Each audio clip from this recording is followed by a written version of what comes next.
حضور صلی اللہ علیہ وسلم کے آنے کے بعد سے اللہ کی طرف سے بی بی حلیمہ مسلسل اضافے اور خیر و برکت کا مشاہدہ کرتی رہیں۔ حضور کی ابتدائی 2 سال حلیمہ سعدیہ اور ان کے شوہر حارث کے گود میں گزرے۔ 2 سال کا عرصہ گزر جانے کے بعد نبی صلی اللہ علیہ وسلم کی نشو و نما اور تندرستی کا حال دوسرے بچوں سے اتنا اچھا تھا کہ 2 سال میں ہی آپ خوب اچھے بڑے معلوم ہونے لگے تھے۔ حضور اعلیٰ صفات و خوبیوں کی بنا پر بچپن سے ہی باقی بچوں سے جدا دکھائی دیتے تھے۔ آپ نہایت ہی سنجیدہ مزاج اور غور و فکر کرنے والے ذہن کے مالک تھے۔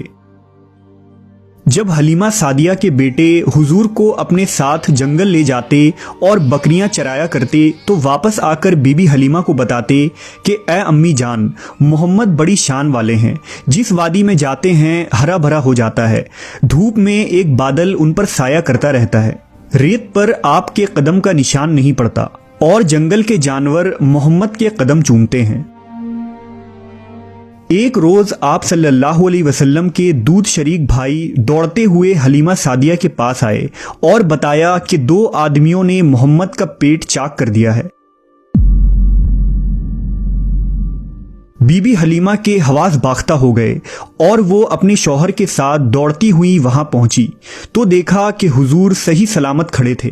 جب حضور سے پوچھا گیا کہ آپ کو کیا ہوا تھا تو آپ صلی اللہ علیہ وسلم نے بتایا کہ سفید کپڑے والے 2 آدمی آئے تھے، انہوں نے مجھے لٹا کر میرا سینہ چاک کر دیا اور اس کے اندر سے ایک خون کا لوتھڑا نکالا، پھر اسے سونے کے ایک تشت میں رکھ کر آب زمزم سے دھویا اور پھر اسے اسی طرح اپنی جگہ رکھ کر سینہ بند کر دیا۔ یہ سن کر بی بی حلیمہ بہت گھبرا گئیں اور حضور کو واپس مکہ لے جانے کا ارادہ کیا۔ لہٰذا جب نبی صلی اللہ علیہ وسلم کی عمر 4 یا 5 برس ہوئی تو حلیمہ سعدیہ آپ کو مکہ واپس لے آئیں اور آپ کی والدہ بی بی آمنہ کے سپرد کر دیا۔